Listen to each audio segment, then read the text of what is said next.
அட்சய திருதி அன்று தன் ரத்தம் சிந்தி அல்லது வேர்வை சிந்தி அப்படிலாம் சொல்லலாம்.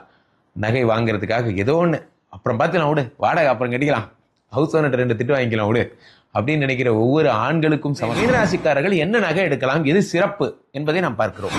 எந்த நகை எடுக்கலாம்? இப்போ பெரும்பாலும் நீங்க மீனராசிக்காரர்கள்லாம் தங்கம் சேர்த்த ஆரம்பிச்சிட்டாங்கன்னா இவங்களை கண்ட்ரோல் பண்ணவே முடியாது. அவர்களுக்கு இன்பில்டாவே அந்த ராசி இருக்கு. அதனால இவர்களுக்கு 3 8 கூடியவன் சுக்கிரன் என்பதால் வெள்ளி சம்பந்தப்பட்ட திருப்பாதம் வாங்கி வைக்கலாம். சார் அதெல்லாம் சாமிக்கு வாங்குறது சார், எனக்கு என்ன வாங்குறதுன்னு சொல்லுங்க சார். உங்களுக்கு வாங்குறது என்னன்னா, சிம்பிளா சொல்றேன்.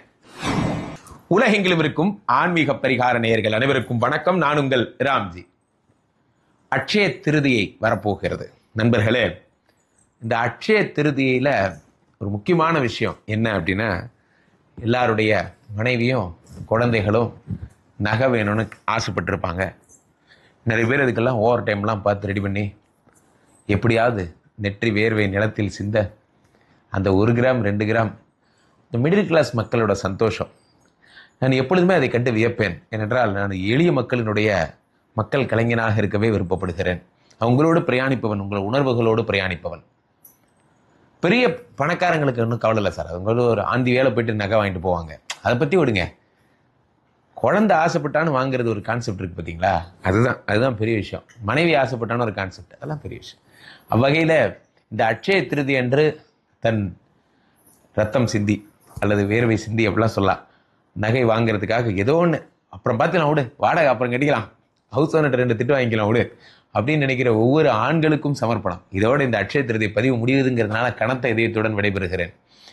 ஒரு நல்ல விஷயம் என்னன்னா, மீனராசிக்காரர்கள் அட்சய திருதி அன்னைக்கு என்ன வாங்கலாம் நன்றாக புரிந்து கொள்ள வேண்டும். அட்சய என்றால் பல்கி பெருகுவது என்று பொருள், அல்ல குறையாதது என்று பொருள். அதுல திருத்தியை என்றால் என்னவென்றால், இப்பொழுது அமாவாசை முடிஞ்சதுக்கு அப்புறம் வரக்கூடிய 3வது திதி என்ன திதி? முதல்ல பிரதம, அப்புறம் த்வித்திய, அப்புறம் திருத்தியனா 3ஆம் நாள். அன்றைய தினம் திரௌபதி நகை எடுத்தது, அப்புறம் நிறைய கதைகள்லாம் சொல்லுவாங்க. அன்றைய தினம் நகை எடுக்கிறது ரொம்ப சிறப்பு. அண்ட் நிறைய நகைகள் சேரும் என்று இன்று வரை நாம் நம்புகிறோம். ஏன் எடுத்திருக்கு என்ற காரணங்கள் எல்லாம் இல்லை. சில நம்பிக்கைகளை நம்பிக்கையாக விட்டுவிட வேண்டும், அவ்வளவுதான். அதனால இன்றைய மீனராசிக்காரர்கள் என்ன நகை எடுக்கலாம், எது சிறப்பு என்பதை நாம் பார்க்கிறோம். எந்த நகை எடுக்கலாம்?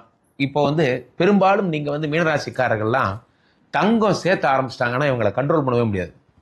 இது ஒரு படத்துல சொல்ற மாதிரி, அவரை யாராவது கண்ட்ரோல் பண்ணுங்க அப்படிங்கிற மாதிரி கண்ட்ரோலே பண்ண முடியாது. ஏனென்றால் இவர்களுக்கு ராசிநாதனே குருவே பொன்னார் மேனியனாக இருப்பதால் இவங்க பார்க்கறதெல்லாம் பொண்ணு, தொடர்றதெல்லாம் பொண்ணு. இவர்கள் தங்கத்தை சேர்க்கணும்னு இவங்க முடிவு பண்ணிட்டாங்கன்னா இவங்களை கண்ட்ரோல் பண்ணவே முடியாது. காரணம் என்ன அப்படின்னா, அவர்களுக்கு இன்பில்டாவே அந்த ராசி இருக்கு. அதனால இவர்களுக்கு 3 8 கூடியவன் சுக்கிரன் என்பதால் வெள்ளி சம்பந்தப்பட்ட டீலிங்ஸே இவங்களுக்கு வேண்டாம், வெள்ளியே வேண்டாம். இவர்களுக்கு பிடிச்சதெல்லாம் தங்கம் தான். பெரும்பாலும் மீனராசிக்காரர்கள் கோல்டன் ட்ரெஸ்ஸு, கோல்டன் கலர், ஜிகின்னு தங்க கலர், இதெல்லாம் ரொம்ப விருப்பப்படுறவங்களா இருப்பாங்க. ஏன்னா தங்கம் அவங்களுடைய இன்பில்டு, குருவனுடைய அம்சம். அப்ப இவர்கள் என்ன செய்ய வேண்டும் என்றால், தங்கத்தில் செய்யப்பட்ட ஒரு பெரிய ஆரங்கள் மாதிரியான பெரிய விஷயங்களை ஒரு பெரிய ஆரம் மாதிரி எடுக்கிறது, அந்த மாதிரி ஆசைப்படுறது இவங்களுக்கு நல்லது. பெண்களுக்கு நான் சொல்றேன். ஆண்களுக்காக இருந்தா பெரிய காப்பு, பிரேஸ்லெட், அந்த மாதிரிலாம் தங்கத்திலேயே பெரிய உருவம் கொண்ட தங்க நகை ஆர்னமெண்ட்ஸா எடுக்கிறது தான்.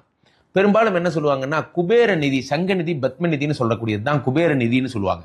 இந்த குபேரன் என்னன்னா, அவர் குருவினுடைய அதிதேவதை குபேரன். குபேரனை வணங்கினா குருவை வணங்குற மாதிரி.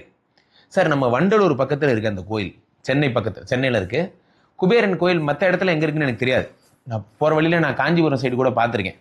அங்க ஒரு குபேரன் கோயில்லாம் இருக்கு. அந்த குபேரன் கோயிலில் போயிட்டு குபேரனுடைய வைத்த அந்த தொந்தியை தடவுவாங்க. அப்படி தடவி அவருக்கு அந்த பச்சை கலர் தீபம், பச்சை கலர்ல விளக்கு, அந்த பச்சை கலர் காயின், பச்சை கலர் துணி, இதெல்லாம் எடுத்து கொடுத்து வணங்குவாங்க. இது குபேரனுக்கு சாந்தி பண்ற ஒரு விஷயம். குபேரன்னா மீன், ஃபிஷ் எல்லாம் பார்த்தீங்கன்னா கூட வளர்ப்பாங்க அதெல்லாம். ஸோ அந்த குபேரனுடைய வழிபாடு அன்று நீங்கள் செய்து கொள்ள வேண்டும். அட்சய திருதி அன்று காலையில உங்கள் வீட்டு லட்சுமி பேரை குபேர லட்சுமின்னு வச்சிருங்க. இப்போ ஸ்ரீமடத்துல என்றும் உறைபவள் குபேர லட்சுமி. இந்த குபேர லட்சுமி அப்படிங்கிறவ என்னன்னா, அப்போ உங்க ராசிக்கு, மீன ராசிக்கு குபேரன்னு கேட்க பணம் வரும். வணக்கம் கூட குபேர வணக்கம்னு சொல்லுங்க. குபேரன்னு சொல்ல உங்களுக்கு பணம் வரும். ஸோ அப்போ நீங்கள் என்ன பண்ணும் அப்படின்னா, அன்றைய தினம் மூன்றுங்கிற காம்பினேஷன் வரும். குருவுக்கெல்லாம் வந்து ஹோரெல்லாம் ஒன்றும் கிடையாது. குருவெல்லாம் யாரும் ஒன்றும் பண்ண முடியாது. ஏன் அப்படின்னா குரு குரு போனாலே மங்களம். குரு எப்போ வந்து எங்க இடத்துக்கு போனாலும் அந்த இடம் மங்களம் ஆயிடுவே தவிர குருவுக்கெல்லாம் தோஷம்னே ஒன்று கிடையாது. ஸோ அப்போ குரு அப்போ மீனராசிக்காரர்கள் நம்பர் 3 மட்டும் ஃபாலோ பண்ணிக்கிங்க. நீங்க கிளம்புற நேரம் 3 மணி அல்லது கூட்டி பார்த்தா 3 வர்ற மாதிரி 12 மணி 00 12 மணி மத்தியானம் உச்சிகாலம் 12 மணிக்கு நகை எடுக்கிறீங்க. அப்போ 2 1 3 1 மணி 2 நிமிடம் 3 மணி 00 அப்படிங்கிற மாதிரி ஏதோ ஒன்று அந்த 3 மணிங்கிறத மைண்டில் வச்சுக்கோங்க. இதெல்லாம் தான் விஷயம். ஸோ அப்போ நீங்கள் எடுக்கின்ற நகை வந்து எந்த வடக்கு திசை பார்த்து லக்ஷ்மியை மனதில் வச்சு, லக்ஷ்மி குபேர லக்ஷ்மியும் வந்து இவருடைய அனுகிரகம் தான். அப்போ நீங்கள் என்ன பண்ணணும்னா அன்றைய தினம் வந்து மஞ்சள் ஆடை அணிந்து கொண்டு, அட்சய திருதி அன்று மஞ்சள் ஆடை அணிந்து கொண்டு நீங்கள் செல்லலாம்.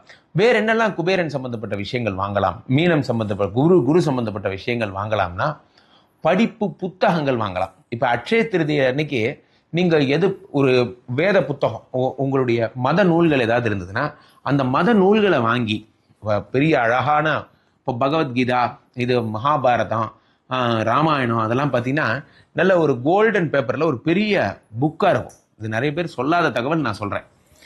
அந்த புத்தகத்தை நீங்கள் வாங்குறது சிறப்பு.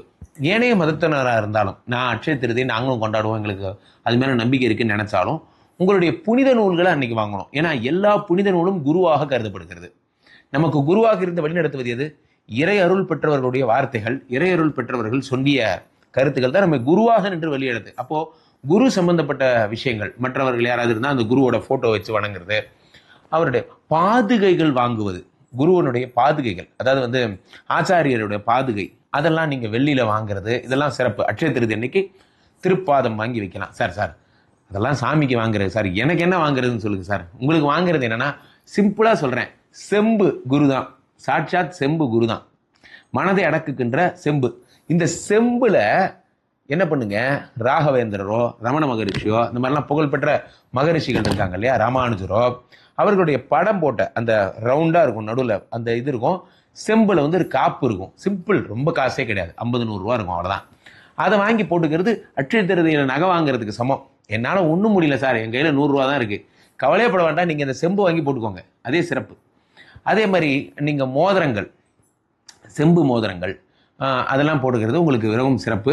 ஸோ அட்சய திருதி அன்னைக்கு மீனராசிக்காரர்கள் மிகுந்த சிறப்புடன் அன்னைக்கு என்ன தானம் பண்ணலாம், தயிர் சாதம் நைவேத்தியம், தயிர் சாதம் தானம் பண்ணுங்க. அதுவும் முடியல அப்படின்னா வர்றவங்களுக்கு மோர் தயிர் அதை வந்து தானம் பண்ணுறது, அது தானம் பண்ணால் குருவுக்கு ரொம்ப பிரீத்தி. இதை மட்டும் தொடர்ந்து செய்யுங்கள். அட்சய திருதி அன்னைக்கு உங்களுக்கு வாங்குகின்ற நகை இந்த வருடம் ஃபுல்லாக பொண்ணாக, வருடம் ஃபுல்லாக நகை எடுத்துக்கிட்டே இருக்கு. திரும்பவும் சொல்கிறேன், மீனராசிக்காரங்களுக்கெல்லாம் ஒரு மூடு வந்துருச்சுன்னா நகை வாங்குறதுலாம் ஒரு விஷயமே கிடையாது. அதனால் ஆல் தி வெரி பெஸ்ட். கீழே போயிட்டு இருக்க இந்த 2 நம்பரை கூப்பிடுங்க. உலக புகழ் வாய்ந்த நமது ஸ்ரீமடம் இப்பொழுது ஸ்ரீமடம் மலேசியா பெனாங் நகரிலே உருவாகி இருக்கிறது. திரு கோபி அவர்கள் தான் நிர்வகிக்கிறார்கள். அந்த இடத்துல பெனாங் நகரிலே வந்தீங்கன்னா இப்போ அந்த ஸ்ரீமடம் அங்கே பெரிய ஆசிரமத்துடன் உருவாகி இருக்கிறது. வார வாரம் மலேசியா வருகிறேன். மலேசியா வாழ்வு மக்கள் எல்லாம் என்னை நேரடியாக சந்திக்கலாம். என்னை புக் பண்ணுறதுக்கு அப்பாயின்மெண்ட் புக் பண்ணிக்கோங்க. ஸ்ரீமடம் இந்தியாவை போலவே ஸ்ரீமடம் மலேசியாவும் மிக உலக புகழ் பெறுகிறது. மீண்டும் ஒரு நல்ல பதிவில் சந்திப்போம். நன்றி, வணக்கம். இங்க ஸ்தாபிதம் செய்யப்படுகிறார் விஷ்ணுமாயா. அது தமிழ்நாட்டுல இங்க போரூர் கார்டன் ஃபேஸ்டிவல்ல ஸ்ரீமடத்தில் மட்டும்தான் இருக்கிறது. வேற எங்கேயும் இவருக்கு ஆலயங்கள் கிடையாது. நம்மளுடைய வேலை இல்லை, குழந்தை இல்லை, நமக்குடைய எதிர்காலம் கேள்விக்குறியா இருக்கு, கள்ள தொடர்பு, ஏமாற்றம், துரோகம் போன்ற பிரச்சனைகளுக்காக ஸ்பெசிபிக்கா பண்ற ஒரு ஹோமம். இந்த ஹோமம் 48 நாள் தினமும் பண்றோம். இப்ப நீங்க புக் பண்றீங்கன்னா இன்னிலிருந்து 48 நாள் இந்த ஹோமம் பண்ணி உங்களுக்கு அந்த பிரச்சனைகளை சேலஞ்சிங்கா சரி பண்ணி தரோம். ஸோ விஷ்ணுமாயா சாத்தனுடைய ஆலயத்திற்கு நீங்கள் வாருங்கள், இந்த ஸ்ரீமடத்திற்கு வாருங்கள், வந்து இந்த ஹோமத்தில் கலந்து கொள்ளுங்கள். இதை பற்றி தரவுகள் கீழே போயிட்டு இருக்க நம்பரை கேட்டு தெரிஞ்சு புக் பண்ணிக்கிட்டு இந்த ஹோமத்தில் நீங்களும் பங்கெடுக்க